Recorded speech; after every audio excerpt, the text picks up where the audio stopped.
Are you a businesswoman who is finding it challenging to get your ideas across and make a point? Welcome to Speakers Who Get Results with Elizabeth Bachman, a podcast dedicated to helping women get the visibility they want, whether making a speech or talking in a meeting.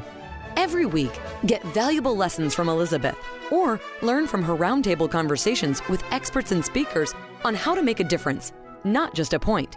On to the show with your host, Elizabeth Bachman. Hello, and welcome to Speakers Who Get Results. I'm Elizabeth Bachman, your host, and this is the podcast where we talk about presentation skills, communication, diversity, and how to be visible and valued. Before I get into my very interesting guest today, I'd like to invite you to see where your presentation skills are by taking our free 4-minute assessment at speakforresultsquiz.com. That's www.speakforresultsquiz.com. And that's where you can see where your presentation skills are strong and where perhaps a little bit of support could get you the results you need and the recognition that you deserve. My guest today is Catherine Ramirez, known as Cat. This is the end of our celebration of Hispanic Heritage Month, Latinx Heritage Month. Cat is the founder and CEO of adBidtise, like advertise, but with a B. And with nearly 3 decades of career and entrepreneurial experience focused on marketing, advertising, and sales management, Cat Ramirez offers expertise as a sought-after consultant, mentor, sales trainer, podcaster, speaker, and community leader.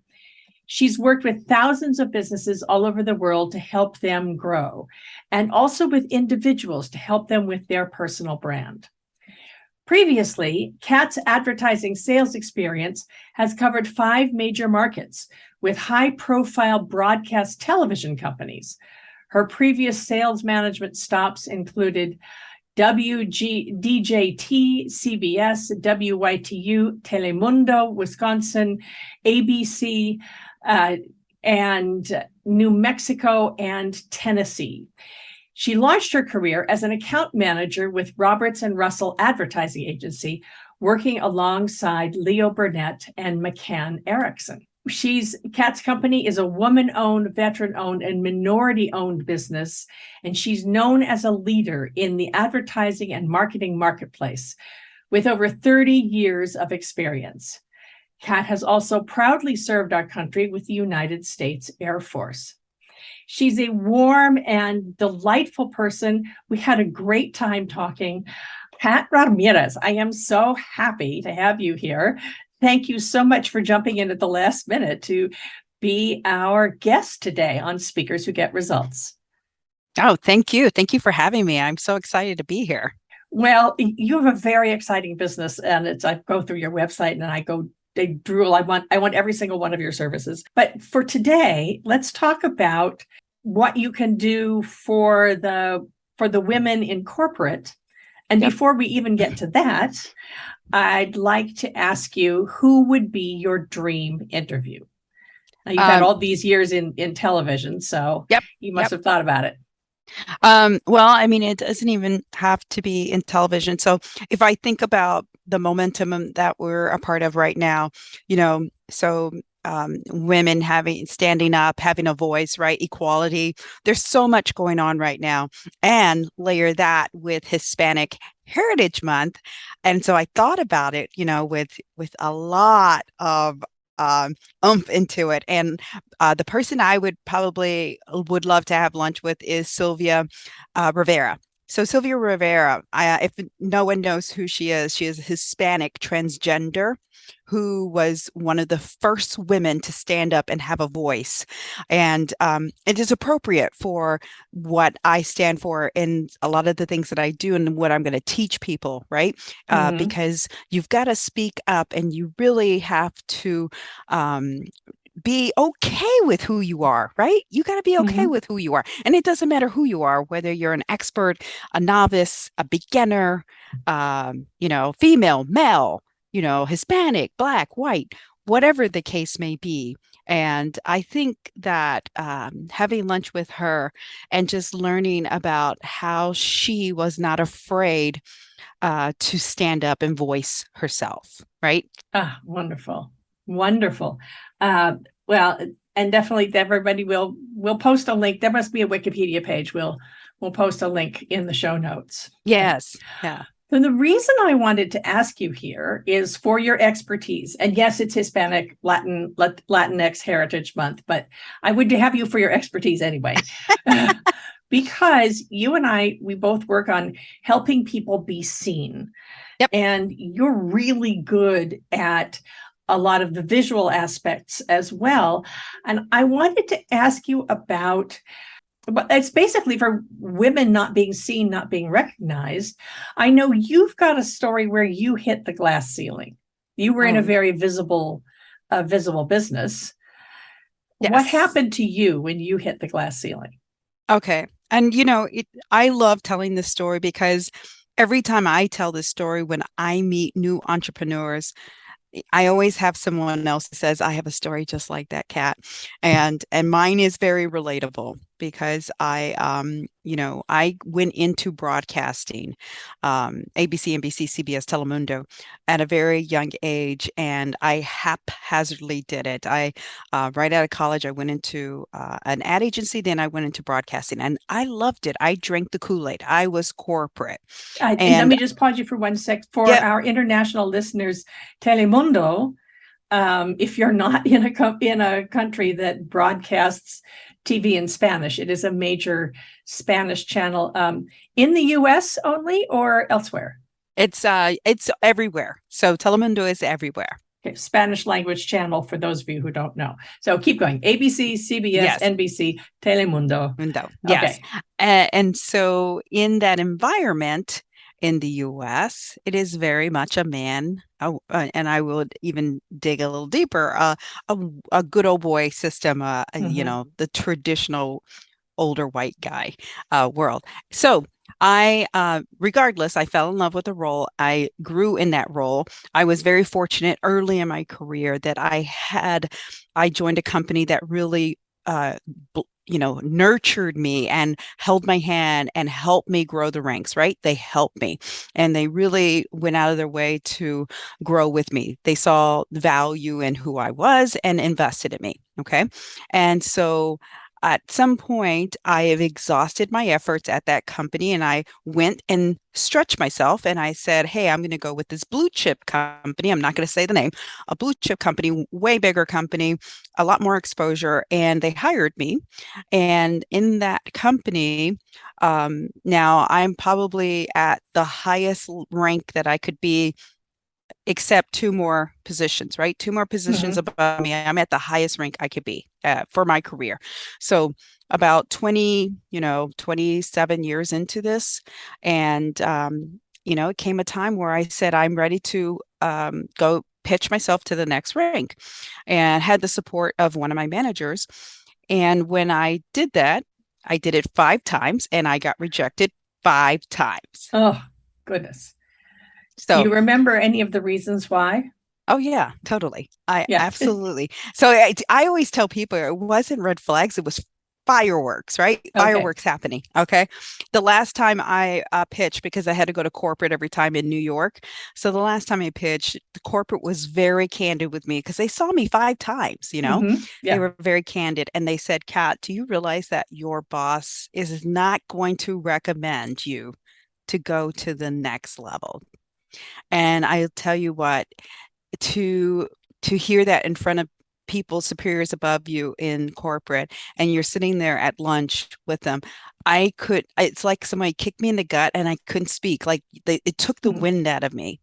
Mm-hmm. And all I could do was just sit there and my head was spinning and I'm thinking, how do you recover? How do you stay strong? How do you stay poised? How do you stay professional?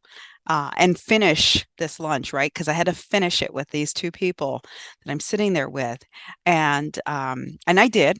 I didn't cry. I didn't, fall Mm-hmm. apart. I didn't do it. I kept my composure. But when I left there, I was mad and I was angry, and I thought to myself, I'm never, ever, ever going to allow anyone to hold me back ever Mm-hmm. again.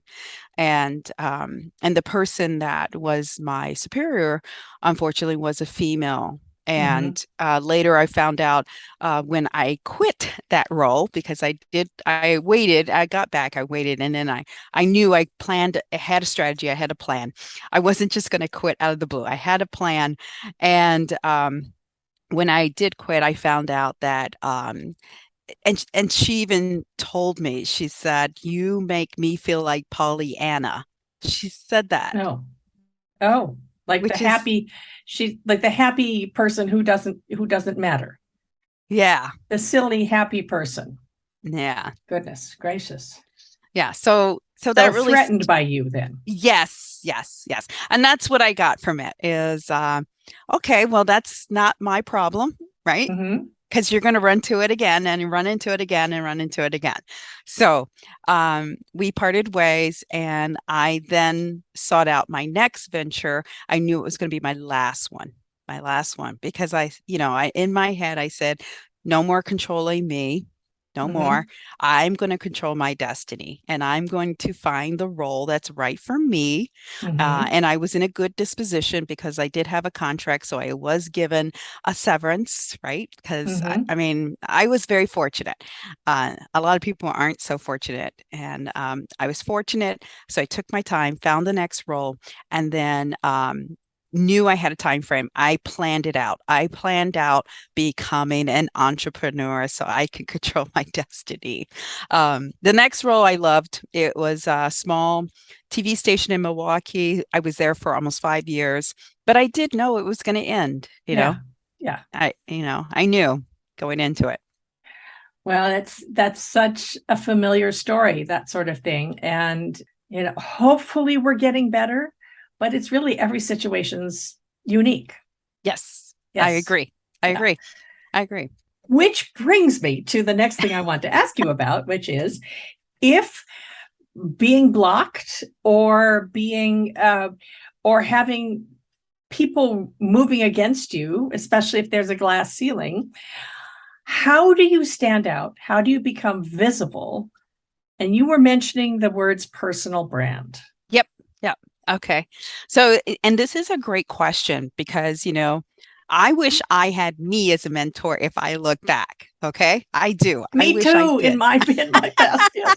Yes. Because, um, when I talk to people and we talk about strategy and about things they can do to really elevate themselves, right? Mm-hmm. So, whether that's for another role, whether that's for their business, whether that's for speaking, whatever the case may be, you are your brand. You are your Mm-hmm. personal brand. You really need to do what you can with that because that's never going to go away, right? That's never going to go away. Mm-hmm. Companies will come and go, right? Mm-hmm. Companies, opportunities will come and go, but you and your personal brand and what you have to offer is always going to be there. And if you showcase your strengths to Mm-hmm. the world, to let's say a social platform, whatever the case may be, however you're going to showcase it, then you're going to showcase it with your pride. You're going to have I would say your toolkit, right? Your Mm-hmm. toolkit of these things that you're collecting so that you have a very good brand. If you think about businesses and salespeople, any of those things, people buy from people, right? Right. People buy from people. So it has a major effect. And if you think about your personal brand is more than just you at your corporation. It's you whenever you're positioning yourself for a director's role, right? Board of director, being a volunteer, having someone reach out to you as a mentor.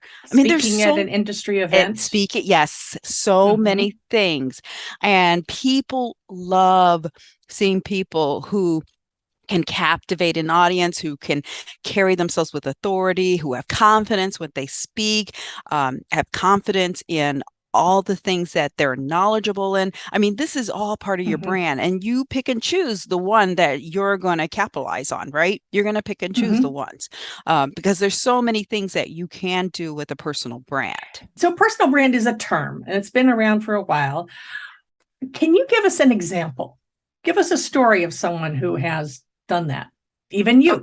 Okay. And I was going to say, I can use me as a great point of reference. I can also use a few people out there that are a great point of reference, but it depends on if people know them, right? If they Okay, know them. we'll So give it a try. one great example is Gary V. Okay. Mm-hmm. Gary Vanderchuck. Gary Vanderchuck is a influencer in marketing.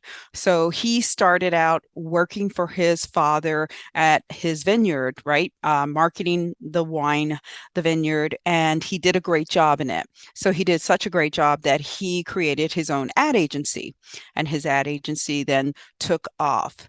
Now he started promoting himself, his brand, Mm-hmm. right? And that's what you hear more of, Gary Vanderchuck. You don't hear about his agency more so. You hear about him. And if you're going to do some marketing and you reach out to Gary, you're reaching out to Gary, not the company, Gary.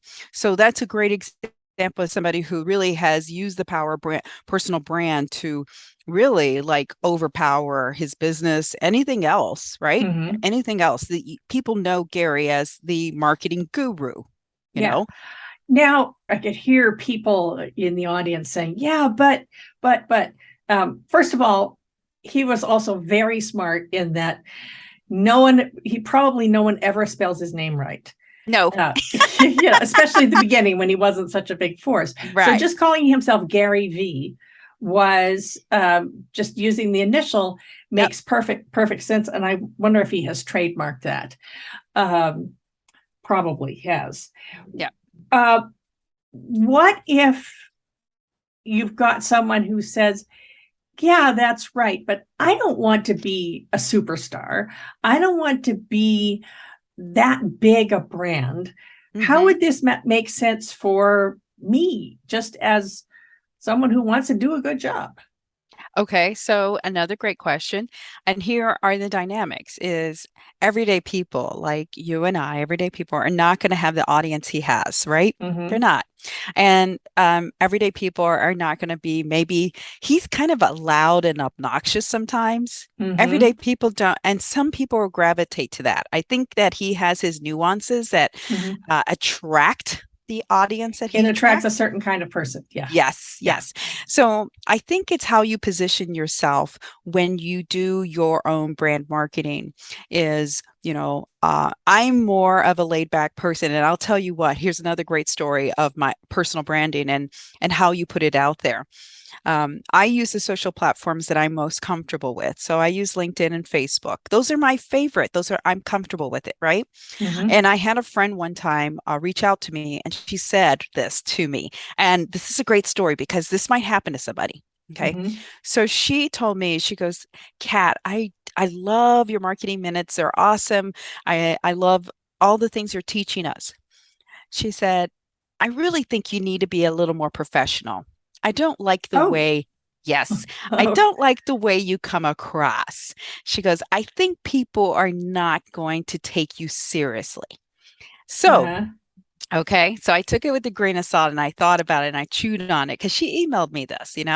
And so I messaged her back and I thanked her, right? I thanked her Mm-hmm. for reaching out and for tuning in and listening to me. And I apologetically said, because I would, I wanted to give her right? Yeah. And I told her, I said, you know what? I left corporate America because I was told what to do and how to do it. Mm-hmm. Right. And so I had an image, and we can talk about that after this. Okay. I had an image and a brand that I had to maintain and keep. And I said, now I'm an entrepreneur and I have my own personal brand. And I feel most comfortable doing that because I feel authentic and I feel real and I feel like this is me. And I don't want to put on a show, right? Yeah. I don't want to put on a show because it won't be real me. It reminds me of it's a balancing act. And I remember back in the early 90s when watching some of the male directors. I was one of the early female directors in Yep. opera, so regional opera, and watching the guys who were becoming big stars by losing their tempers. Okay. And people used to say, you should be loud more. I mean, look at him. He loses his temper and he yells and he screams and everybody loves that. And I tried it a couple of times. Yep. It was absolute acting. Yep. It just was not who I was. Yep. And I finally said, that's not my nature. Plus which people will accept a man losing his temper and shouting, but they won't take it from a woman. That's right. Certainly not in the early 90s. And it wasn't what I was good at. So I do remember trying a few times, and boy, did that backfire and turned around and hit me back. So you've got to live enough to know who you are. Yes. So let's talk a little bit about corporate. Because people who create a personal brand, they do have to be careful. Yes, they do. And careful to the sense of, can you be your too crazy? No, you can't. You have to have some boundaries. Okay. Yes. It doesn't mean you have to be fake. It doesn't mean that you have to put on airs. No. It just means that you got to be careful about your P's and Q's, right? P's and Q's. Corporate is not going to care if you're voicing and really shouting on the rooftops the whole regime of what they're about. So let's say HR, right? Yeah. If you work in HR and you're trying to make a stance for yourself and really stand out in HR and really get those speaking gigs, right? And things like that. If you come on social media, and let's say if you did a video or even if you did a podcast and you're just very emphatic about HR, as long as you know your P's and Q's and you're right on target and being the expert that you are, you're right on target of creating that personal brand. It doesn't mean you have to be a Gary V and cuss and do crazy things, right? Or have to be, there's a lot of crazy people that put out content out there. You don't have to do those things. You don't. It doesn't have to be a show. It can be very confined and professional, very much so. It still needs to be something that you care about. Oh, absolutely. Yes. Absolutely. Because if you're going to build a personal brand, you've got to be able to live with it. Absolutely. And here's the thing about it is I will always say people can sniff that out. Like they can tell when you're passionate about someone. So whenever I talk about marketing, people always circle back around and I say, Kat, I can tell you love what you do because I can feel it. I can see it. I can feel that energy in the spark in your eyes when you talk about it, your elevated voice, things like that, So those are all senses that people get, especially if it's an audio form or video form, when you write it, if you blog or write about your expertise, same thing. People can feel it and know that, although senses are better. Yeah. So what you see and what you hear is good. Let's talk a little bit about developing your material. Okay. So there's someone who says, I'm invisible. The other thing about building a personal brand is that's how you stand out from the crowd. Absolutely. You're just not one of those faceless workers, the worker bee who looks like just all the other worker bees and mostly who gets taken for granted. Yes. I work with a lot of people who are problem solvers and are completely ignored by their company because they're the department where things do not go wrong. That's right. So how can we develop material to talk about? Okay. So this is a great question because this is a problem a lot of people have. And, I think about back in the old days when I used to email my clients if I came across an article, right? I came across an article and it was very compelling about a new marketing strategy or something. And I would email that article to all my clients and say, hey, here's a great article that I want to share with you because blah, blah, blah, right? Yeah. And I was building my credibility via email, right? So had I used the social media like people use it today, I would use that content and find the article, post it on my social media and say, hey, here's a great article that I found that is really beneficial to blah, blah, blah, blah. And here are some 3 takeaways, Yeah. So a great example of why and how you would share content, right? Because you want to educate, educate, educate. You want to offer something of value. When you can educate your audience and offer that value, you just elevated yourself and you're gaining respect. That's what you want. You want that exchange rate, right? You don't want to just post to post because that's not going to do anything to anybody. If you're just posting generic just content, for the sake of posting, right. That doesn't do any value to you, doesn't help you. So you have to be very strategic. And strategic means you come up with a content calendar. You figure out on Mondays, what am I going to post on Tuesdays, Wednesdays, Thursdays, Friday, because you have to have a strategy. Now that you created these themes for these days, now you're able to sit at your desk and come up with content. Yeah. Okay. So it doesn't take you hours and hours. Sometimes it still will, but it doesn't take you hours and hours. But you have a theme, you have a rhythm, you have a cadence. People are creatures of habit. If you're going to create this cadence, this theme, it is really going to benefit you because at the end of the day, what you're doing is you're grooming your audience and you're letting them know on Mondays, I'm going to motivate you. Every Monday, I'm going to motivate you. On Tuesdays, I'm going to give you a tip. I'm going to give you a tip on, let's say, every Tuesday, I will give you one tip on how you can elevate your business or how you can elevate yourself, every week. Yeah. Wednesdays, I'm going to talk about this article or blog, something that I found that is going to be beneficial to you to really help you out in your business or your, role, whatever you're doing. And then let's say Thursday, I'm going to find somebody credible, somebody influential that you should follow. And I'm going to talk about them and I'm going to share their voice with you. And then let's say Fridays, hey, I'm going to go look for some workshops that you should attend. And I'm going to advise you. So basically how you have to see it is if your social media and any place that you're putting yourself out there, and I like to use LinkedIn as a great form of reference because that is that's business where people go baby. Professionally. Yes, that is the business baby.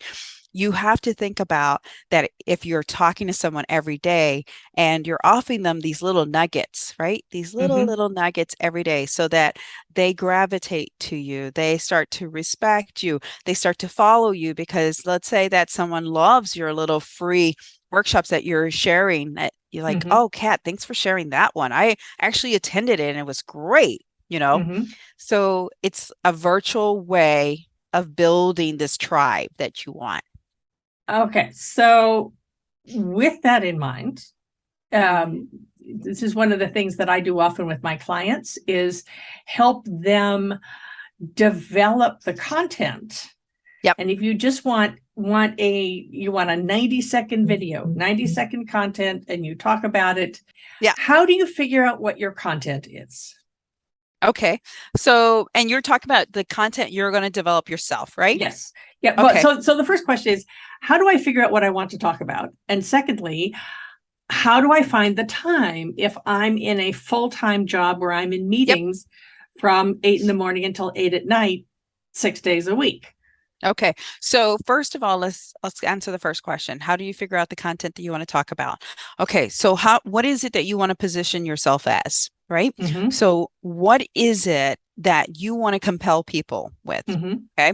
So let's say that you love the HR. Let's stick with HR. You're in the HR arena. You love it. And you want to speak more publicly, right? You want to be in a lot more conferences and workshops and be in all of these type of events where they hire you, okay, as a speaker, an expert. Then you're going to focus on HR. You're going to focus on HR, and you're going to make that the content calendar and different facets every day of HR. Okay. And then you're going to build on that. And if you do a video, you will parlay that in your content calendar. So one of those elements will be your video. And let's say your video will be the tips. Let's say that will be yours, okay? And let's say that you're going to give like one fact, maybe. There's lots of HR facts that you can find out there, and you can talk about that and relate that to people. So you can make a really quick video, talk about the tip, and then relate it to people, because you got to relate it in order for people to understand it, okay? If that is, so if you are exhausting yourself on tips, right, for those 90-second videos, another thing you could do is you can talk about case studies. You can talk about case studies. So video is great for you ingest some information, and then you're going to summarize it and deliver it, and you're going to give it to somebody so that you educate them and teach them about something. Right. Right. One of the things that I often have my clients do is if you don't really know where to start, get together with a couple of friends and a bottle of wine and complain. So, it's like, I give you permission to complain. What are the problems that you see in your organization, in your industry, that really annoy you? And take notes. You do it for each other, and then say, okay, so what can we do about it? That's like the grain of sand that will create the pearl. So you're allowed to have one night of complaining and as many bottles of wine as you want, and then with a friend, and then go back and say, what should we do instead? How do we fix it? Yeah. Another question, though, is before you go into the next question. So a strategy I use that's similar to yours. So when I create my personal content for my social brand, is I listen to the challenges in every one of my discovery calls with clients, and I pick those off. Okay. And so that's my laundry list of my content for the future. Right. Because anybody's not alone. If one person or two people are having that challenge, I promise you, hundreds of others are. That's what I do with my Wednesday broadcasts, actually. It's awesome. And you have to kind of train your brain. But after a while, you begin to say, oh, that would be a good broadcast. I'll take me a little note. Then I'm going to just go talk about that for 5 minutes on Wednesday. So, Kat, let me ask you, though, how do you find the time? Okay, time. It sounds like a lot of effort. And time is a major thing. And can we get help? Okay, so time is a big factor here. So here's some things that you have to think about when you think about time, and then what are your options? Time is valuable. And if you're in a corporate position and you're already working 10-hour days or 12-hour days, time is valuable to you, especially if you have a family, right? You don't want to give that up. So you can try it on your own for a while. If you feel like you've exhausted yourself and you're spinning the wheels, don't do it anymore. Now it's time to hire someone. There's so many opportunities or ways to hire someone. You can hire a VA, virtual assistant. Virtual assistant. Yep. That you're going to be expected to train them, because a virtual assistant is not necessarily going to know your business or know, what to post. And so you're going to have to train them. You can hire an independent social media manager. So somebody that's all they do, and they have maybe a handful of clients, and that's it. That's, that's all they do. You can hire an agency that does it. So an agency is going to have a little more opportunity to have tools and be well-versed, because they've worked with lots of different businesses in different categories. Okay. And is that your department? Yeah. That's what we do. That's what you do. Okay. Yes. That's absolutely. And so the other thing that you'll have to evaluate is pricing, because don't assume that the independent is cheaper Okay. Mhm. Because a lot of times agencies that do it for multiple businesses buy all the tools. And so they're able to price it a little more efficiently. Mhm. Whereas the one-man person has to buy their own tools and have to price that into supplying it to their handful of clients. So Mhm. just be very careful. And the one thing that you have to understand when you hire someone is you just have to like them and get to know each other. Yeah. You have It's a to. partnership. Yes, absolutely. They're in it with you. They're holding your hand. They're letting you know. They're guiding you.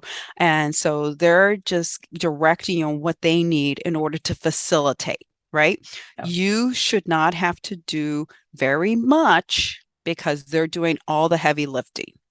Well, and they're there to make you look good. So, Absolutely. but Absolutely. and yes, you've got to get used to each other and figure out what will work.